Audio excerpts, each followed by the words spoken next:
Welcome everyone to this podcast. Football is the worst sport in the world. Bounce that pill.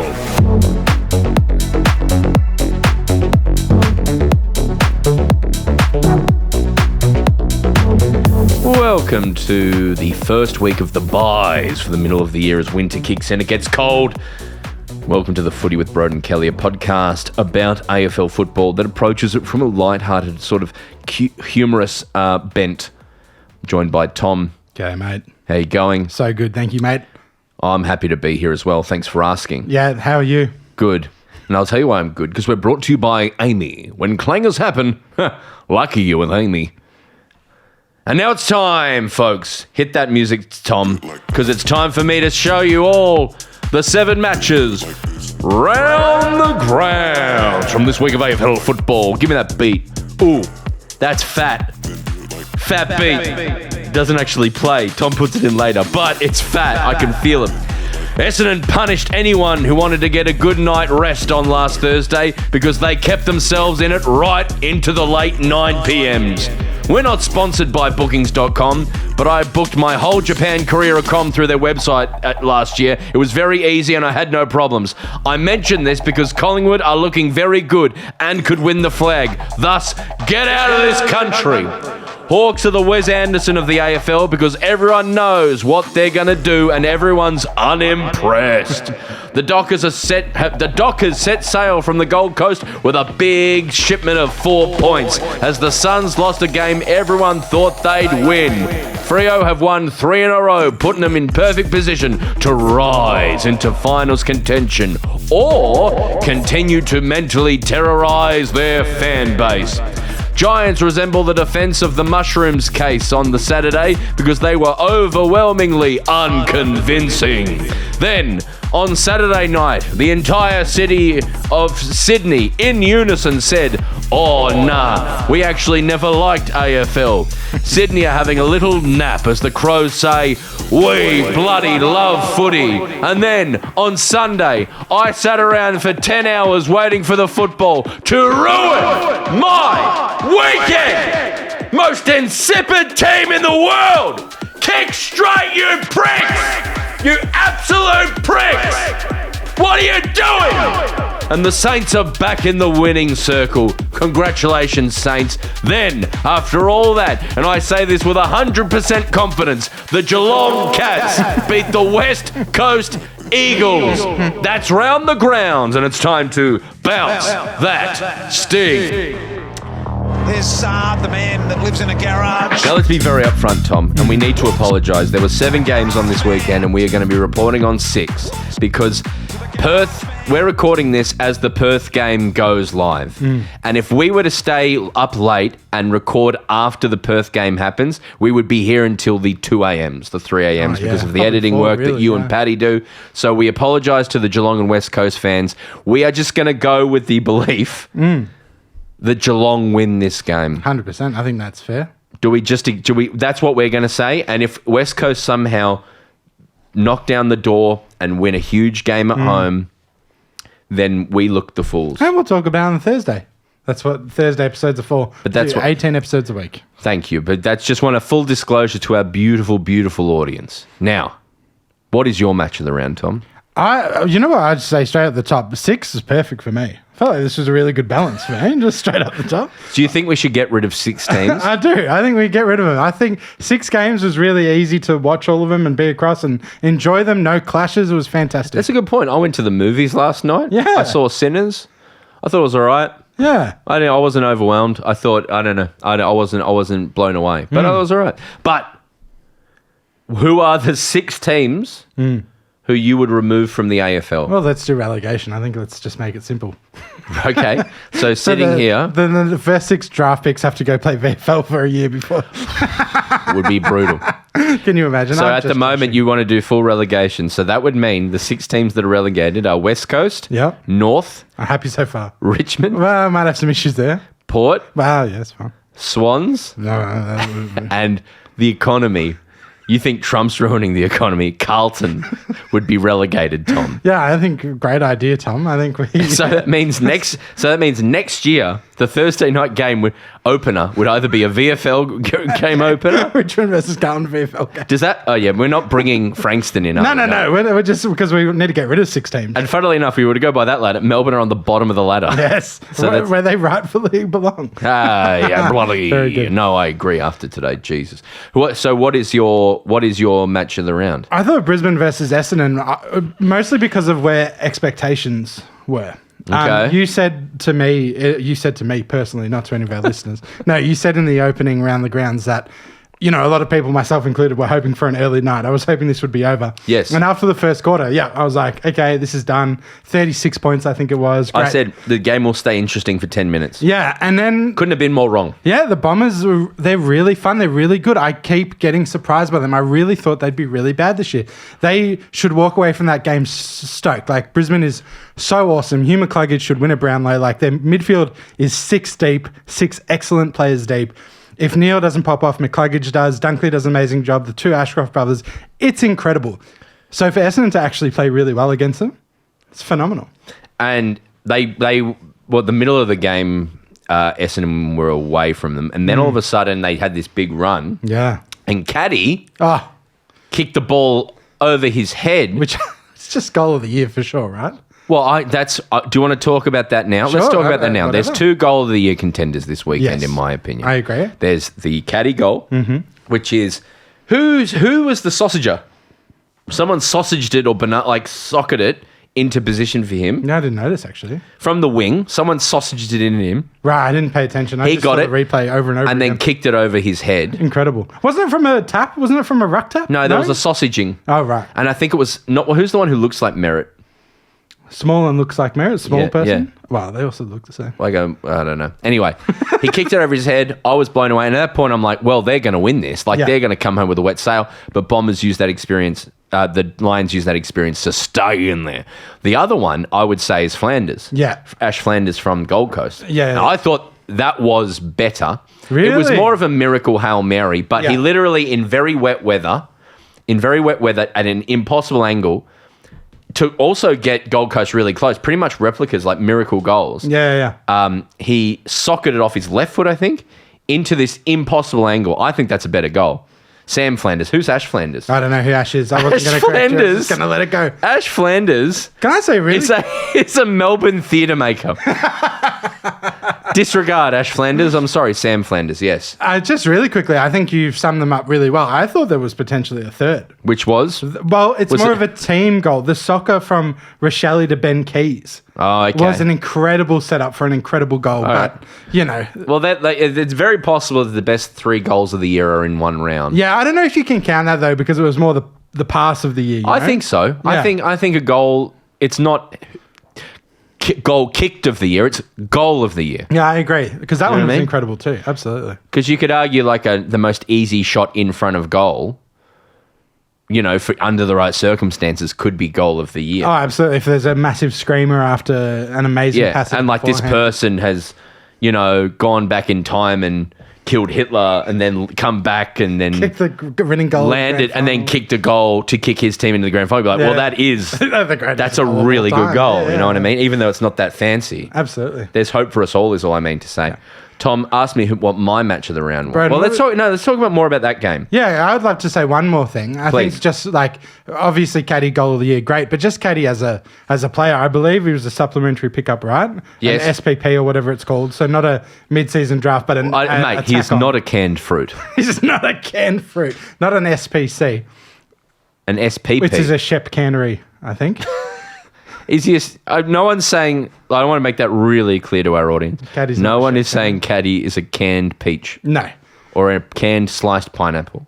Just the future of him. He's just so good. And yeah, there was a couple other young Dons players that really stepped up as well, right? We spoke the week before about Nick Martin having a good run. Jai Caldwell. was Jai the other one. Caldwell. He's just a fantastic player. Him and Nick Martin are just absolutely tearing it up because Zach Merritt's been a little quieter for 2 weeks and it hasn't mattered, which is really awesome. Perhaps tagged. Yes, I think so. I think you'd be crazy at this point. I put it on this spot a couple of weeks ago. I said you'd be crazy not to tag Merritt. You absolutely need to take him out of the game.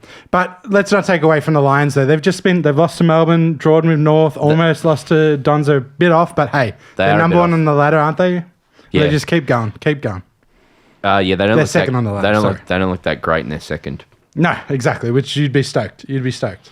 My match of the round was St Kilda's beating of Melbourne at Alice Springs. Yes. Stew fucking Melbourne. As predicted by you, we should say. You knew this was going to happen. 100%. That's why I'm surprised you're so angry. Usually when I predict, a Sun's upset, I go, yep, called it. But Yeah, you but just no. still feel... Well, we kicked 7 goals, 21 That's crazy. to their 14 goals 7, which means how many more shots on goal did we have? 28 to 21. So we had 8 more. 7 more. So hey, what's that thing you say? The expected score. The expected score. I mean, I've never talked about the expected We score. love the expected I score. can look it up if you want. Holy hell, we would have smashed the expected score. No, but here's the thing, right? Just really competently coached, really like their young brigade are just guns in that Wangan and Miller They're so good. took some big hits, but also just when he wants to just run and have a kick, he just absolutely can. Wilkie, when you look at the disposal getters for this, they had the top 6. Oh, did they? Who are they? Wilkie, Wanganeen Malera, Windhager, Hill, Sinclair, Steele. A lot of defenders in there. 3 of them are defenders. It shows how much... They built they put out of the back, kicked our absolute ass out of it. And then Higgins, I think, is one of the best small forwards. He had an off day today, but was, I thought, really, really good. Dan Butler had 4 goals. Just checking his name's Dan. After your Ash Flanders. Isaac Keeler. And this is not, I don't know anything. Who the hell is Keeler? I've never heard of It was Keeler. a great marker and kicked 3 goals. Paddy wanted to say something about Keeler. I was just going to say he's been on their list for a long time. He's just been stacking up games for Sandy. It's his first year playing senior footy. Good on you, Keeler. 5 games. Down at beautiful fucking Sandringham. They just kicked our ass, man. And they were just so competent, and so many times we'd have 15 shots on, and then they'd turn around and kick one so effectively. Dan Butler usually and they deserve their flowers. They are back in form now. They've had a bad run, and they are so they're technically 2 games off the 8. Yeah. Because you were 1 out, weren't you? Yes, Tom. Yes, we were. Yes, yes. But yeah, no. So Saners, that was very, very impressive and good. And they. I'm going to give them my flowers of the week. Wow. Yeah. Some flowers. Which you love. You want flower sound? And what would a magic bunch appearing? Like, poof. I'll leave that to you. And when you're editing this podcast later, the sound of flowers. That sounds difficult. But Yeah, I know. I'm going to keep you up till 4 trying to find flower sounds. I would say that I still can't get a read on Saints. I've been really disappointed recently, but they do just pop up and win these ones unexpectedly. Hey. Sometimes with Melbourne, you go, okay, if someone just brings a level 9 of competent coaching, you will beat us. Yeah, If you if you just go, I have a plan to beat Simon Goodwin today, Yeah. he'll go, oh no, my one weakness, a plan against me. And they kind of, it felt like they made Lever look really, really bad. They made our forward line look really bad. And if they cleared it, they kicked goals. It's interesting because I thought May was probably your best player on the radio He was. over here. He They was. were saying he was leading in the score involvements just because he intercepts so much and Yeah. you guys score from his intercept so much. And Gorn got the most disposals for the game, but couldn't get into it. He didn't have the same effect as he usually would in a game, so they just nullified him completely. Petrarca, even though he had 2 goals, was quite disappointing, I thought. Cozzy was nowhere to be seen as far as goal kicking. Well, Really- he got I reckon his first tag he's ever had, just about like a first hard midfield tag from Windhager. And Windhager turned around and had just about best on ground while tagging Cozzy. Like, Yeah, I think they knew the right players. I think Bowie didn't have much impact as well. I think Yeah. he got tagged out of it as well. I think it just he's going to have sucked. to learn to. Now, that's what happens when Cozzy plays so well. He's going to have to learn to deal with a Sucks. tag every week now. Anyway, bounce that stink. Man that likes planes, Jack Payne. I got a question for you, Tom. I just met this morning with my niece. Nieces. And I was looking at them, and they wanted to play footy ball with me. Great, love that. And I was like, I'm going to make these kids go for Melbourne. Did you fucking tackle them and have a go? Yeah, no, I really asserted my dominance for sure. They're Yeah. 2.5, and one's Yeah, of literally course, like 9, like same age as Arcadia. But absolutely. But it made me start to think, and because I it's a thing that happens age old through culturally, how making kids go for the football team that you want them to go for. Yeah. And I know you've gone through this twice, and I would say your 2 kids are still up in the air who they go for a little bit. Absolutely. Yeah, I think so. So have a lot of thoughts. I want to talk to, and this is footywithbroden@gmail.com if you have your opinions, the ethics on making kids go for a team, the ethics of it. Mm-hmm. So my first question is, should it just be the rule that your kid goes for the same team as you? Okay, so I Right? think... Yeah, okay. Do you want go to for it. discuss? I think for me personally, like I would love to talk to Mel. I'd love to talk to you, my insight into your life, right? Please. I think your father barracking for the D's and your grandfather barracking for the D's in the MCC and all has shaped who you are as a person. Yes. And I don't know who you'd be without that. And I think that's Yes. so cool, even if it brings you misery. Yeah, so I was talking about this today with Annie. I'm like, going to the football is like seeing family. So it's like a family thing. Yeah. And so in part of it's like, yeah, you should like... And I definitely wish that I had that in a sense. Right. And I wish that I had that with my son, which is why I will not be pushing my son into Gold Coast. Right. Because we can never go. We don't live at Gold Coast. But I think even sitting at home and watching with your dad would be a vibe. Absolutely. And there's the Friday night in the garage, because we'll have a garage with the TV on, you know, and we'll watch the game on a Friday. Are you a KFC ad? What are you Yeah, talking we're about? Friday night footy. But no, I genuinely think like if my son grows up to barrack for Essendon and I take him with his grandfather every now and then like I'll love that for him. And I think that's important. I think pretty much if you go for the footy, like mum or dad, you're a dieharder, Mm-hmm. then your kid should go for the footy because there is a lot that comes with that. Yeah, it's the family. the other side of that is though, should you have to put your kid through what you go through? So that's it's generational trauma. Yeah. I imagine as a parent, often you go, oh, there's things that my parents did that I don't want to have to go through. Like, or, that I won't raise my kids the way my parent raised me about this thing. Made me play the piano or fucking this and that. Could you just go to your kid? Well, my kid's going to go for Hawthorn because they always win. Or Sure. my kid's going to go for Geelong. I think like all I would say in response to you is I'd say it's AFL trauma, right? Like it's not... It's not real trauma. It's AFL trauma, right? So I think I wouldn't want you I wouldn't want you to have it any other way, bro. On data levels, I am sadder. Like I'm more fucked. Yeah. Because of going for Melbourne than a kid who goes for Hawthorn easily. But I wouldn't change that about you for anything. I don't know any if Hawthorn. If you were a Collingwood supporter, we wouldn't have this pod. I wouldn't change that about you. I love that about you. Thank you. Do you know what I mean? Like that's important to who you are. But I don't know any Hawthorn people who are in a worse place than me. When I fully get pressed. There's plenty in Collingwood though. Yeah, but that's a whole other thing. That's a whole other thing. If my son, as a side thought, went for Geelong, I wouldn't love them. Exactly. And that's why they're going to barrack for the D's and they're going to love it. I'm not and if they have generational trauma, then so be it. I've no signs of getting kids. It's only footy trauma, you know. Now, the next question is how could uncles, can uncles, aunts, friends ethically involve themselves? Or... And because jokingly you might have an uncle, oh, you're going to go for Richmond, or I'm going to get you a Bombers scarf or a Collingwood thing, and it's like, oh, don't you dare. Is that actually if they're genuinely trying to do it, is that a shitty thing to do? No, I hope that they do. I think with a lot of middle-aged people, they don't know how to connect with their nephews and nieces, and if that's socially how footy's such a barrier of breaking down barriers with socials. I think but you don't really care who Addy goes for, right? Yeah. But say Paddy's having a kid and like my kid's gonna go for Richmond, then an uncle's like, you're gonna go for the Swans. Yeah.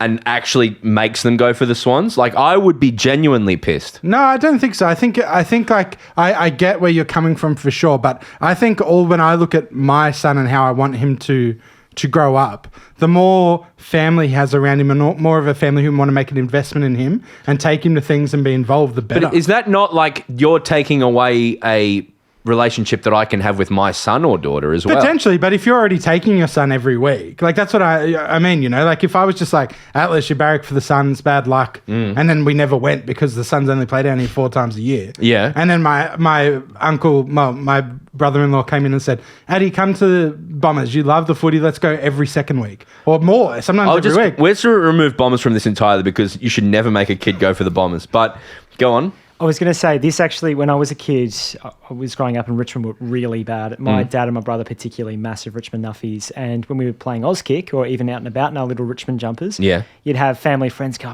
you don't want to barrack for the Tigers, go for the Saints, because this was 2009. Of course. And the Saints were great. A misery factory. And I think my dad, it actually genuinely made him go no, leave my kids alone. Because little 8-year-old me would go, I don't want to watch my team get done by 80 points a week. I want to see my team win. And thank God I didn't barrack for St Kilda. Yeah, it was that exactly. It's still a risky thing. Yeah, I just think I'm a lot more mild on it. I don't think that my football connection with my son will be defining, because if he wants to barrack for Richmond and go with Max all the time, for instance, then I'll teach him piano and that'll be my connection with him, It's just it's not the most important thing to me. I would love for other people to have a relationship with my son. Keen to hear people's thoughts on this. And the last question on this is, how do you make a kid go for a team?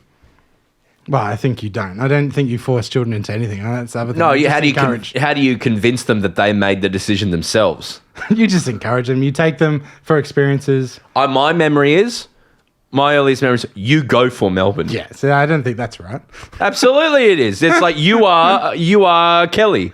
You are Broden. You're talking about how much your name is Broden, and you go for Melbourne, and you will host a football podcast about it. Yeah, but you're saying it's a positive and a negative at the same time. It is. It's like, How old were you when you got your first D's membership? I don't know. I think I had an MCC thing, so I never. But also, when I was growing up, Paddy, because you're only 8, is when I was growing up, AFL memberships weren't the thing they are now. Right. Yeah. Like, not everyone had them. Yeah. There was in the last 25 years, the biggest clubs have gone from 8,000 to 100,000. But go on. I was going to say, because I think I became a Richmond member when I was 2 days old. Yeah, so that's I think insane. that kind of locked it in rather quickly. Yes. I think that's how you do it now. Yeah, because and then you make it culturally. We wear red and blue. We like Max Gawn. We like with this. We like who do you like? Lalore, Nathan Foley. That's the thing. My earliest memories, which is bizarre, I had a framed picture of Gary Lyon playing just on my wall. I was like, all right, I'm like, well, you like him. It was like North Korea shit. That's our supreme leader, Gary Lyon. I just think in general, not forcing my son to do anything is definitely maybe that's very new age of me, but I won't be forcing anything upon him at all. What about eating vegetables? Yeah, even then, we've got to educate him to make the right decisions, not force it.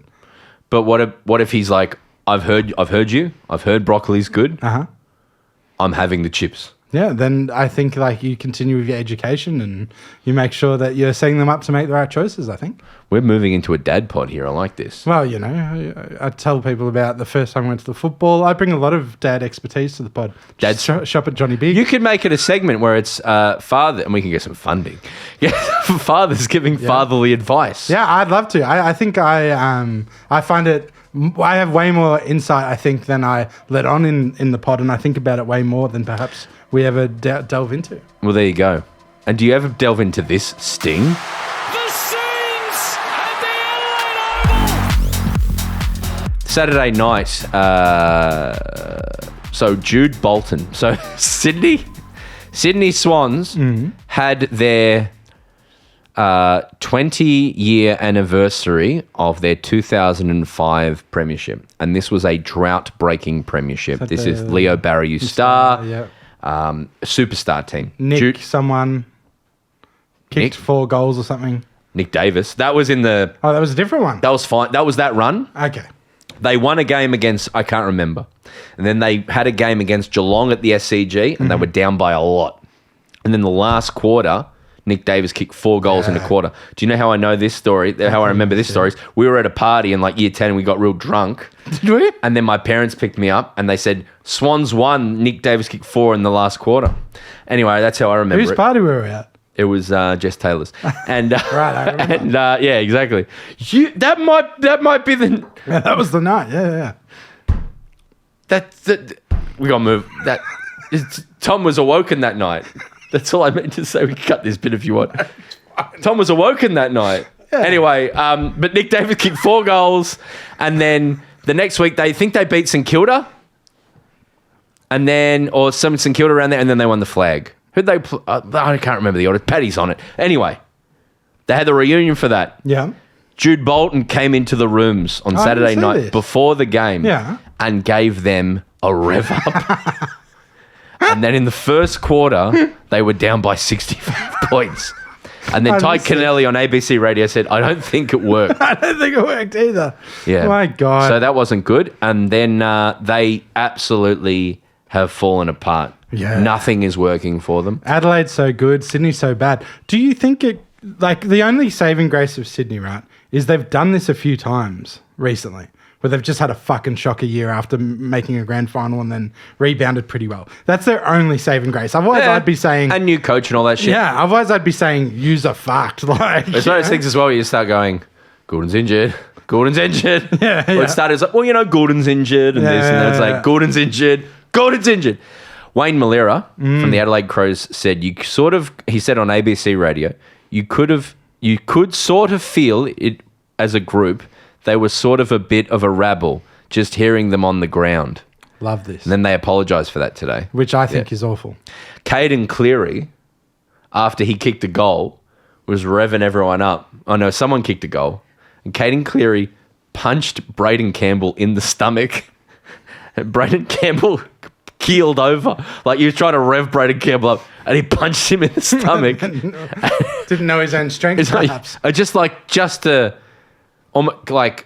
a disaster. Annus horribilis. Do you know annus horribilis? No, but I get the Latin translation. Yeah, but the Queen said it in the 90s, I don't know what year, maybe 94, where everything went wrong. Yes. Charles and Diana got divorced. You just look up annus horribilis, Paddy? 92. That's how quick Paddy is. Comedy of errors, mate. He's a footy stat guy. He knows that annus horribilis was 1992. He's got it ready to go. Yeah, it's Two-Man. It's Two-Man on Triple M. But what year was annus horribilis? And then her castle burnt down. This is Sydney's annus horribilis. Yeah. I think this malaria thing is massive. I think it's a huge thing. It's going to be a huge thing all week. I think it was a very whatever comment. I think it was probably very accurate, but you can tell by the scoreline. And the fact that he had to apologise and everyone is bashing it, I think is really, really shitty. I think it's and whether it's right or wrong, it's an honest look at what was happening on the field. Exactly which is right. The Swans fans are going around going, what do we do? Yeah, who do we Run! kick it to? God! I just think and I think I love the honesty. Like, I think it's great. Good insight even. Yeah, he won't ever do that again. No, which is sad, I think. I mean, Swans fans, they have been so good for a decade, or not for a decade, but for a really regular time. They're still young, they're still developing, they're still building. Like, it's just a reset, surely. Yeah, they need to work out the forward line, just phone this year in, get your players back, work out the forward line and go at it again next year. And I wouldn't be surprised if they jump right back into the 8 next year. Do they get a high draft pick now? Well, I guess they would, yeah, unless I don't think they've traded it on to anyone, so I think they might have a top 6 pick, hey? Top 6 pick, and they need, much like my team, a fucking forward. Yeah, like just a gun. They need a Tony Lockett. They need a Buddy Franklin. Just on your comments about Wayne Malera, you might know this person, Marnie Vinyl. Just after the apology, Marnie said that feels completely unnecessary. Such a mild comment. We're really going to just accept we knew that they'd be a hard team and we just had to focus on the contest. It's the only thing footballers are allowed to say. Yeah. So Marnie is saying it even. Yeah, I think this is a wide arcing thing that's going on that I've seen on X. A lot of people are really upset that you had to apologise because it just seemed like honesty and great chat. Adelaide finals. What do you reckon about that? I think for sure. I think not because of this win, just because of the way their season's going. But I don't think this win tells us much, to be honest. Third on ladder. I know. And just incredible attack, really. Like, their defence has been up and down. We've discussed it on this podcast.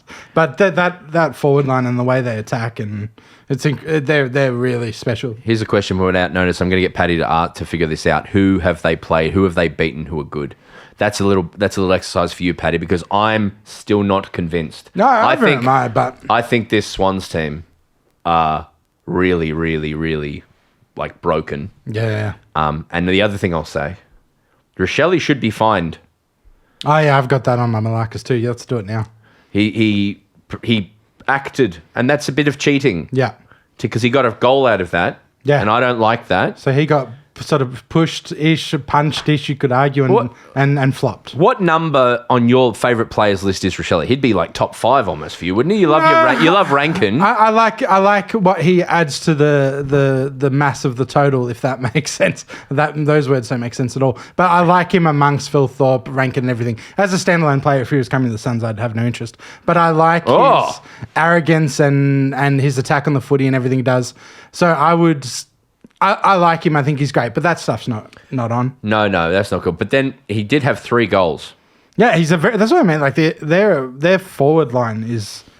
If Brisbane have the best midfield in the comp, then I think the Adelaide easily have the best forward line. If they kick a massive score.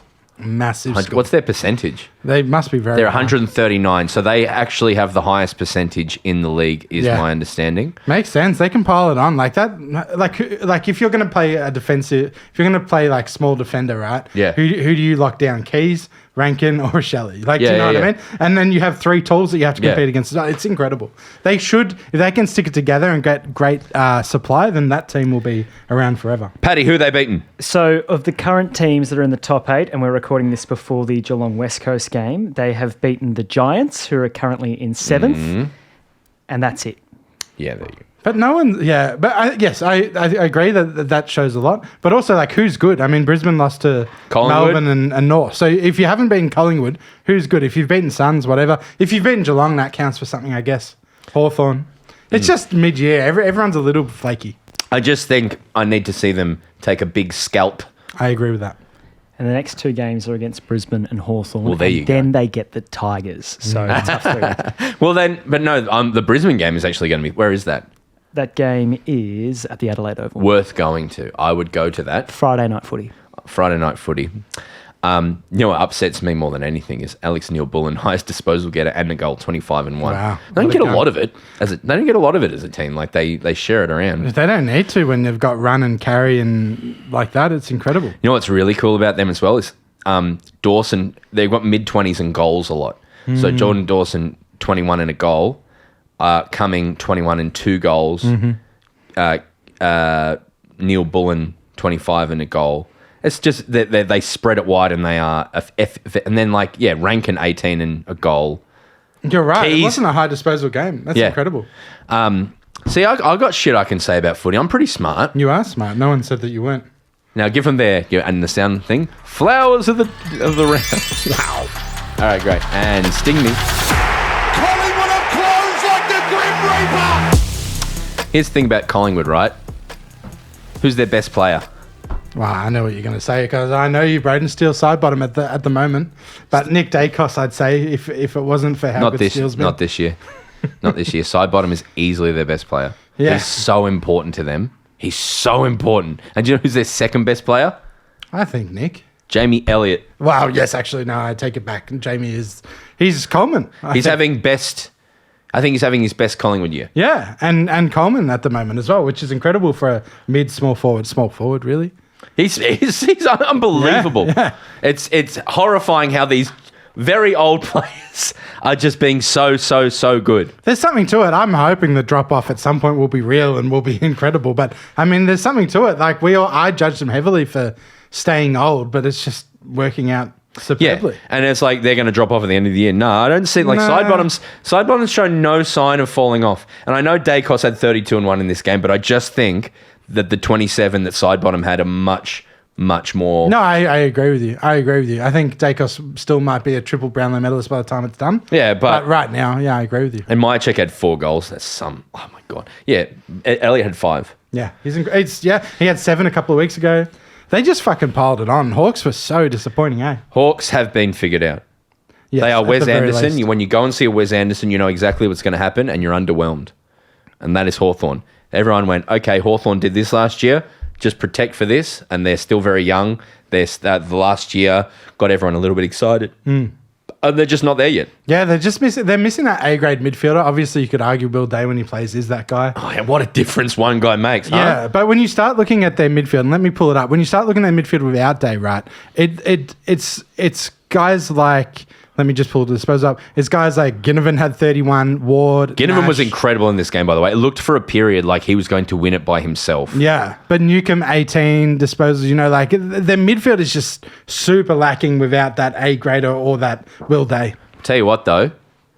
The effort wasn't there. They were minus 44 in tackle. Yeah, I saw that someone on SCM was saying they tackled really well in the first and then just stopped tackling. Why? So apparently all those tackles, if they were minus 44, that was all in the first, Broden. So after that, they didn't lay a tackle for 3 quarters. Why?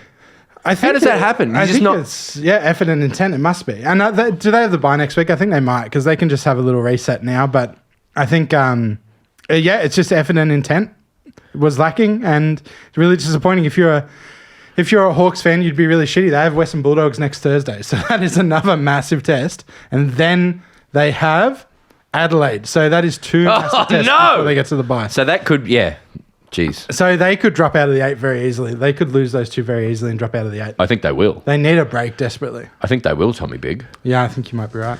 And I want to rev someone up now. Give me a sting. You cannot do that. That is not on Stevie J. Great episode so far, Tom, don't you think? Absolutely, mate. Well, good.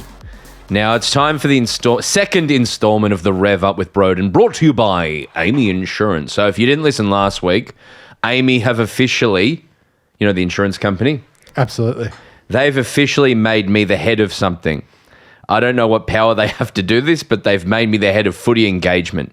So that is my official role with AAMI, head of footy engagement. It means I'm tasked with making sure everyone is loved up with their footy team. And if someone's team has had a clanger and they've fallen out of love, you ring me up and I will rev them back into. And this means a lot. I've revved myself up before I got in here today. I sat in the car and I revved myself. I fell out of love with the Demons and I revved myself up to come in today because I was about to just drive to Perth, but I didn't.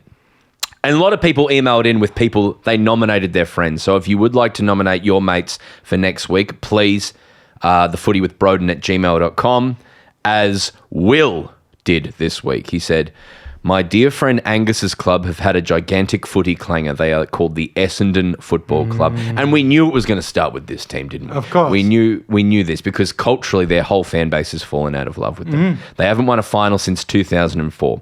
I'm writing this email during the final moments of the first quarter between Bombers and the Lions. Essendon are 32 points down. Sam Durham just walked off with what appears to be a busted ankle. It's one of the many long-term injuries for the year. Angus is currently, this is Angus, his mate is Angus, he's currently messaging our group chat about where there might be an issue with the surface at the hangar.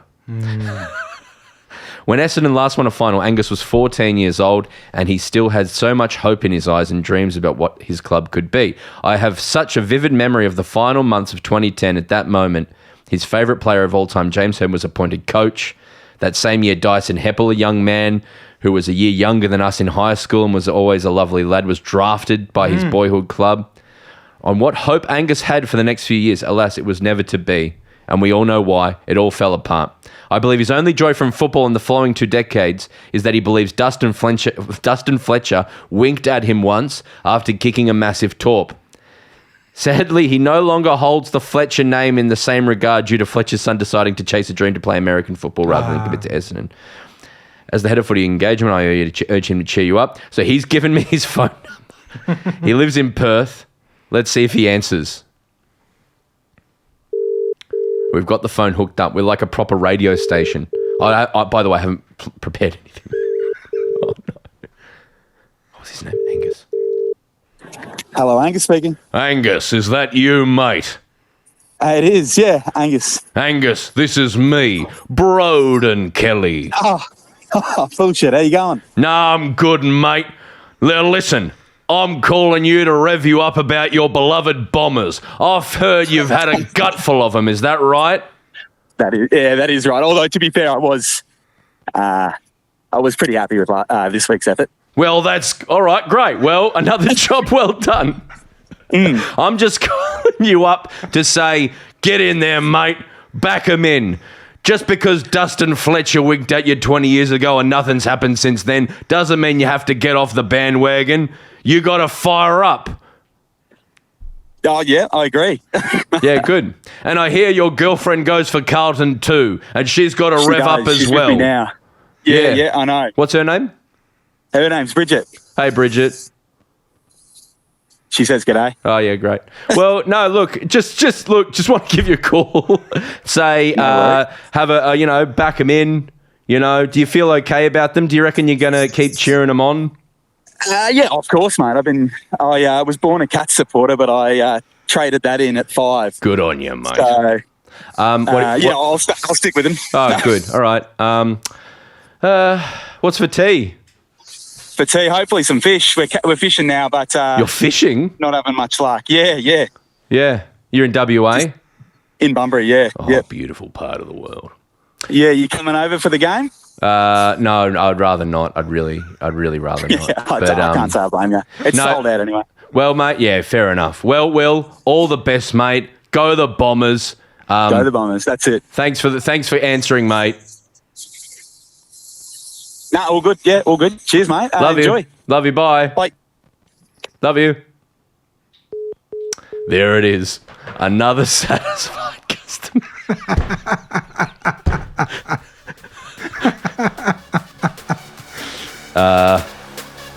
Bounce that Sting.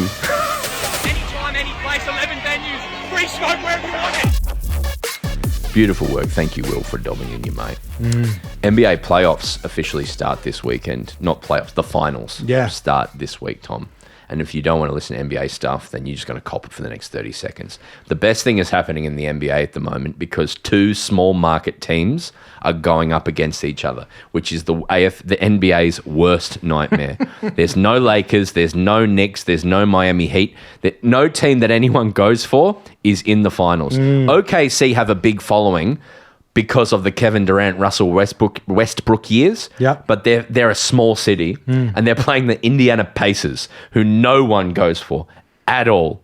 And it's great news because it means that the ESPN is forced to not be biased to Lakers, and it means that they just have to cover the games. And it means this year we're going to have an interesting winner that's not Boston or someone. Yeah, it's so crazy. I think it's so cool. And OKC have 15 first rounders still to come in the next 5 years. This is interesting to just sport, right? Yeah. So a few years ago, they fell apart, OKC, and they're not like the AFL. They're like, hey, we are rebuilding. And they traded out all their assets, including Paul George, for this really talented Clippers guy called Shai Gilgeous-Alexander, who has turned out to be the MVP of the league. Absolutely. And then he just for about 3 years played in a bad team, but he looked really good.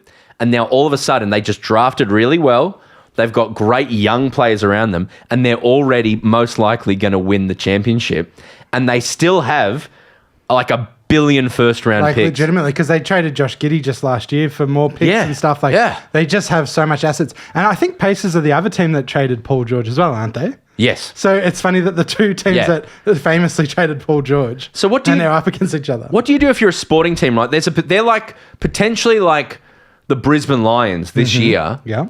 But Brisbane Lions with the next 4 first-round picks kind of energy. Yeah. So what do? Do you go, we won the premiership, and we have do we trade it out to get another superstar, or do we just sit pretty? Like, what do you do with these picks? I think the fantastic thing about the NBA is they look this good now, but I think historically I would argue that it hasn't always managed to sustain, because I reckon when Giannis won and then got Dame Lillard, I was like, well, it's over. Then when Jokic won, I was like, well, it's over. But the difference there, right, is they're also old. OKC's core is all like 24, and they're all on these cheap contracts, so they can afford to just keep doing this. Yeah, because Shet and Jalen Williams, by the time they end up, might be better than SGA, which is crazy. But that's the other thing. You do just sit pretty then, because in 2 or 3 years, they'll lose one of them. What the hell, man? It's like they've just... I've never heard of a sporting team in any league more better positioned to just dominate for the next decade. Yeah, if one of them wants to leave on a big contract, go. See you later. We've got 15 first. We'll trade for another player. So check it out on KO or wherever they're playing and enjoy it. Give me a sting. Tigers looked like they were going to beat GWS on Saturday. Devo. Tigers showed up, right? Now, the story of this game, if you didn't watch it, is Callan Ward, he left the Dogs in 1987 and came over and has played with them the whole year. Behind the scenes, it wasn't really known, but his family have moved back to Melbourne. He's 36. This is his last year quietly, and he was going to get through and see how he went the year. On the far wing at NG Stadium, looks like he's very badly done his ACL. and he's done. And so when he got pulled off, he was like very upset. And I feel like part of the reason Tigers got ahead so much is the whole GWS side was like, holy shit. Yeah. And they were all really heartbroken. Absolutely, as you would be.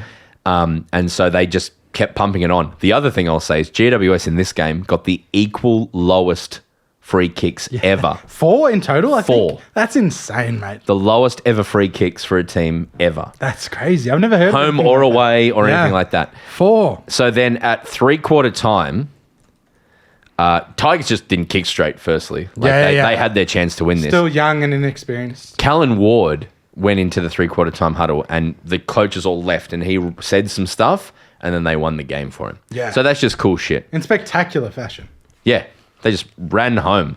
Good on them. Yeah, I thought And it was... poor old Tigers. Yeah, equally devastating for Tigers to be so dominant early and so good and then lose. It was just like... It was such a good game. This could easily have been game of the round. Good on you. Like, it's like Giants, a game you're like, as a Giants fan, you go, phew. Yeah. But then also Tigers, like...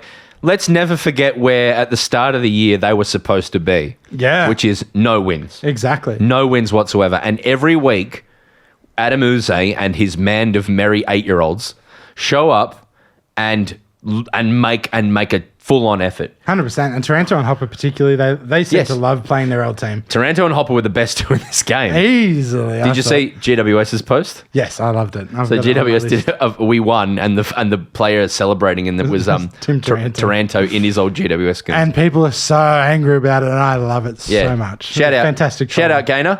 But I love the Richmond fans really tried to turn it on GWS. It was like, it should have been Cal Ward. The narrative should have been Cal Ward. Like, this is bad. It's like, fuck up, cunts.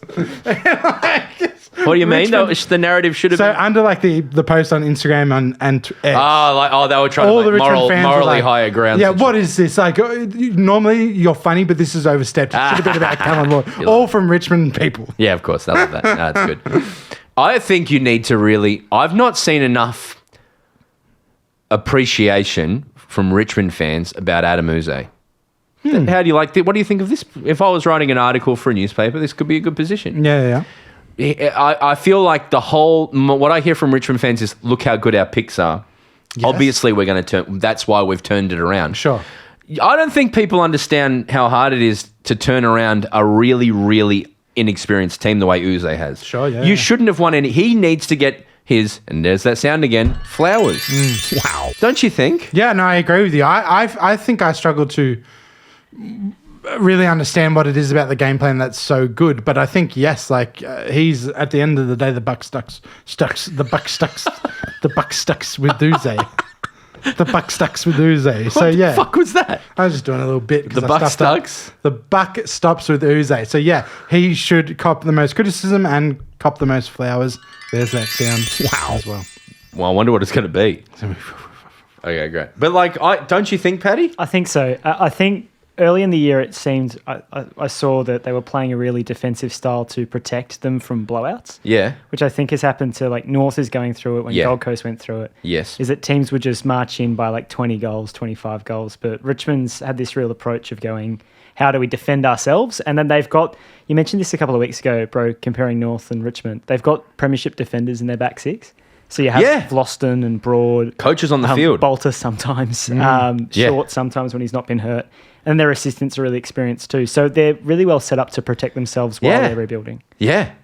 So, like, when you look at North, West Coast as the three rebuilding teams, I think Richmond are easily the best positioned out of all of them. And then when you look above them, Port are going to have to rebuild shortly. Yeah, they're in strife. Carlton are going to have to make a decision soon. Yeah. I don't know where the Saints are, even though they can beat Melbourne, but that stands for nothing. Essendon are going to have to figure out what they're doing. Well, I think Essendon might be okay. I've come around to Essendon. They don't have enough. They don't have enough young. I think they do. I don't think their list is very old at all, really. Like, who's on the way out? Like, Goldstein, maybe Peter Wright. Like, there's really no one.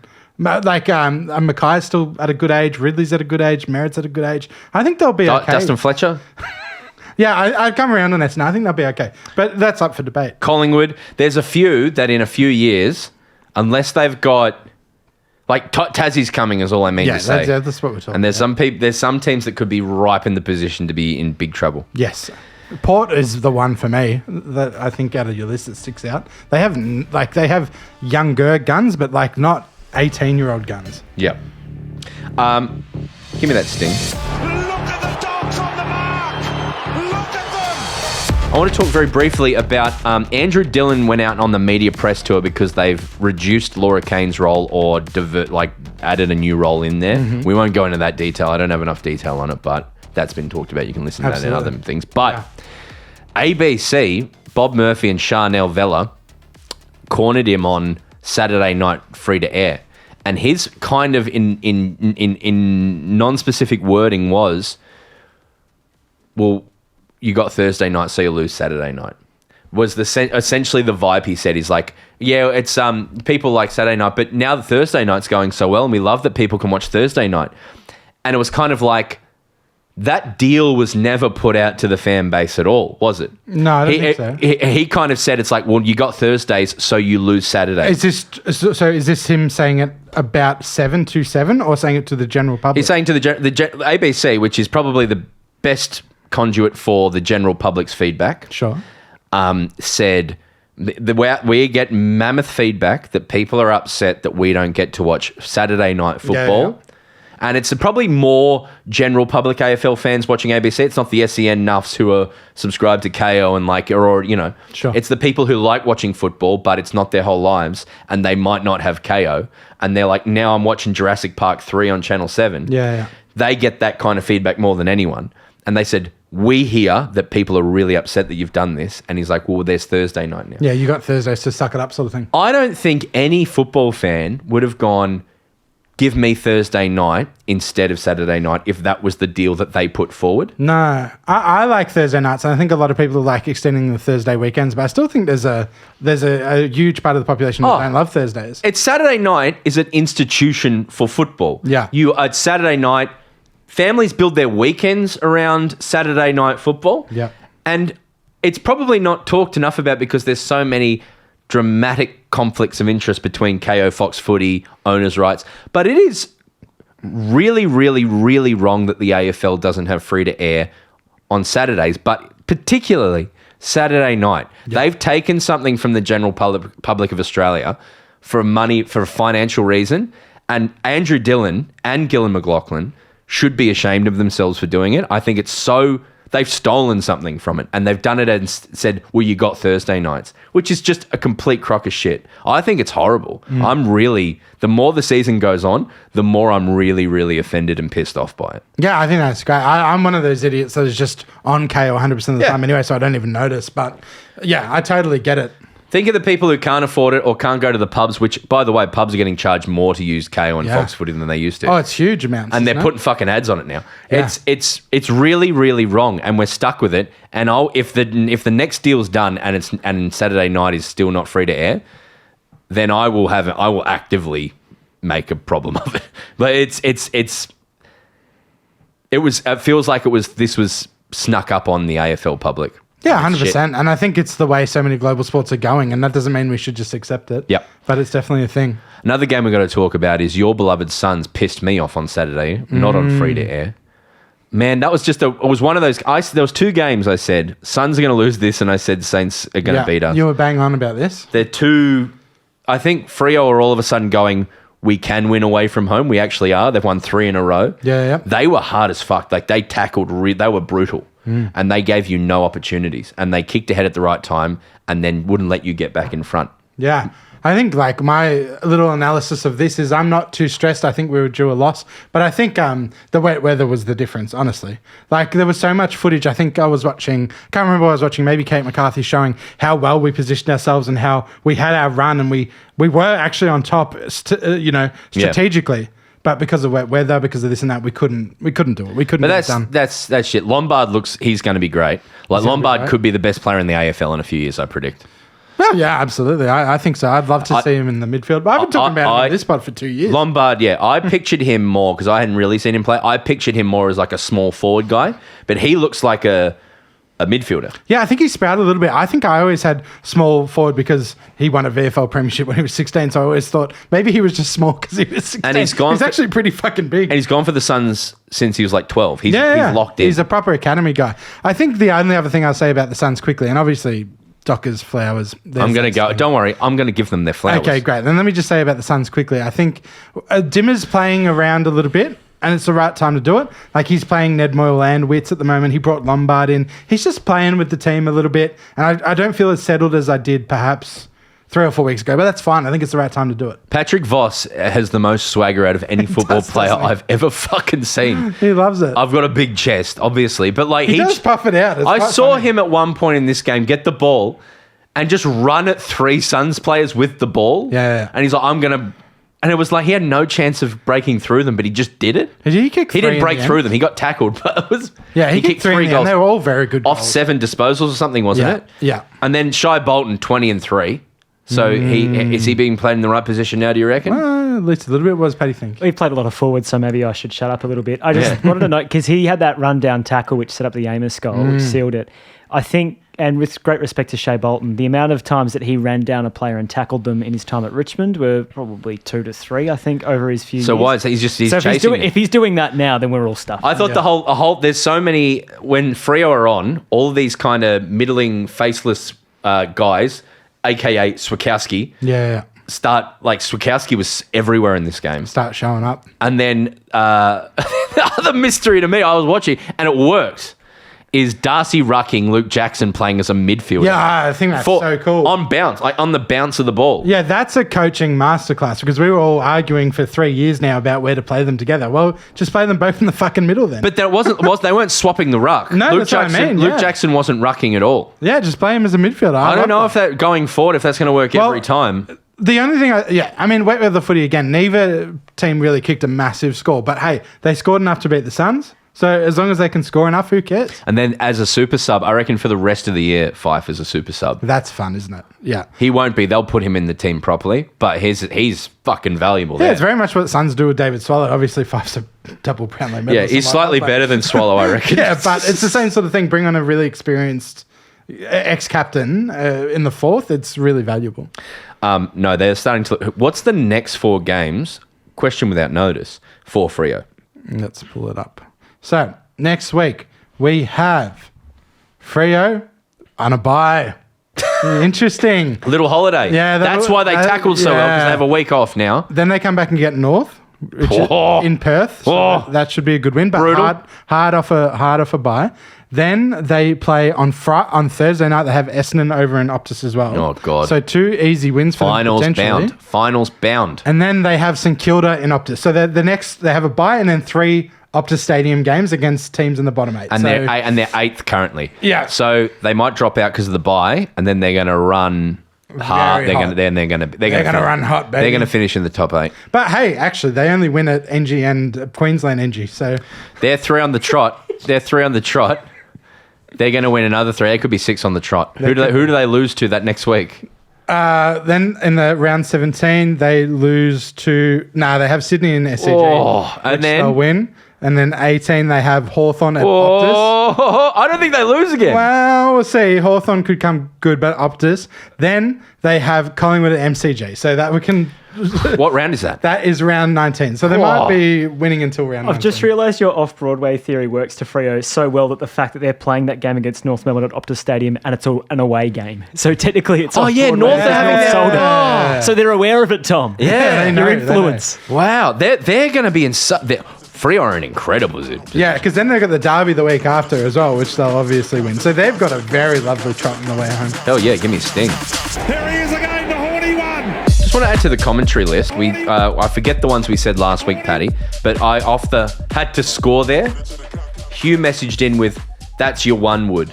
Oh, that's good. One wood is, one wood. There's a lot of golf parlance that's made its way in. Typical. Yeah. Private school golf little like 9-9. guys. Yeah. Yeah, a lot of golf Long stuff. sport. But email them in, thefootywithbroden@gmail. I'll keep adding to the list.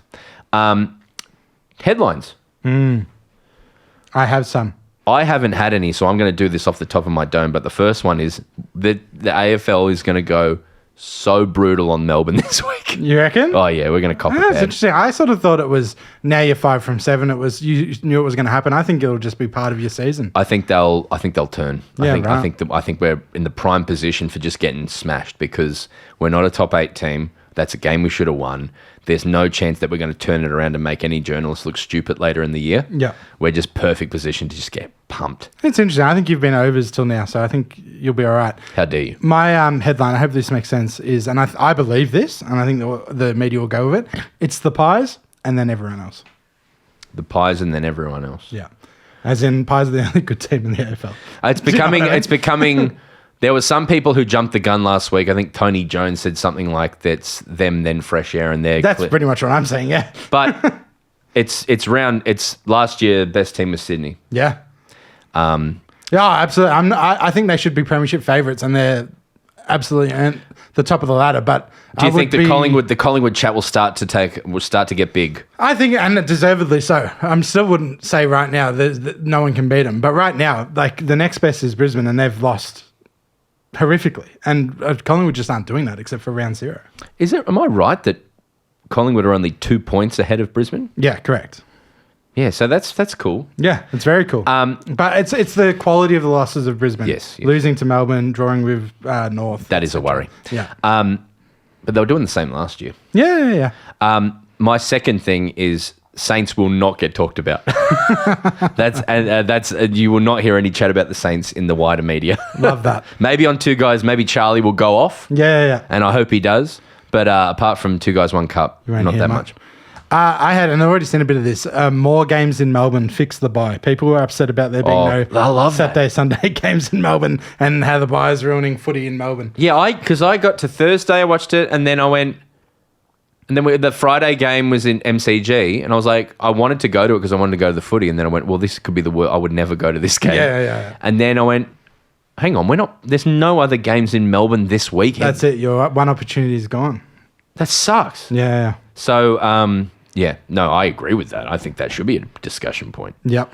And what's your last headline? Well, see, this is from Paddy, so credit where it's due, but I read it up, and I agree with this very much so. The Kevin Sheedy medal should be changed to the Cal Ward medal.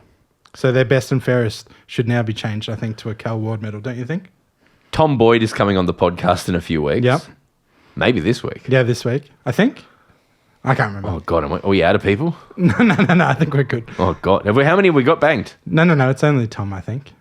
Yeah, so I've got to record some. Yeah, we've got to record some. Fuck. But Tom said he was drafted number 1 draft pick to GWS in the early 2010s. And he said Sheedy was never around. And Sheedy, sorry to ruin a thing that's in this chat, but it's a very good chat. I think he says, who are you? Yeah, like, no idea who he was. He completely ghosted him, and the one time he spoke to him, he had no idea who he was, even though he was number 1 draft pick. I think it's the Sheedy medal, and GWS people might hate this, but I think Cal Ward now has been their longest serving servant, and a gun and a superstar. So let's change the name of their medal. Longest serving servant. You like that? I like that. Yeah, I could be wrong as well. And he won their first ever best and fairest. There you go. So. Thank you, Paddy, for that one. Well, it's hard to... You've made such a strong argument. It's hard to turn around. And my last one is, I think the Ken thing's coming. Yeah, I'm surprised it didn't happen this week, to be honest. Unless maybe in SEN in Adelaide is all Ken, I don't know. But over here, we're not talking about him much. No. And that's all of them. All right. Well, Malaka week. Who has been the Malaka of the week? Brought to you by Agadir kebab place on Sydney Road near our office. Yeah. I had the best kebab of my life there the other day. And good. I went with Broden. Not really, but I was there while Broden was there. And I had an Agadir special pizza, which is... You had a lamb pizza. Which is lamb, for onion, lunch. And tomato. And it's awesome. And cheese, obviously. But what I don't like is when people do lamb pizza and they put garlic sauce and stuff on it. Why?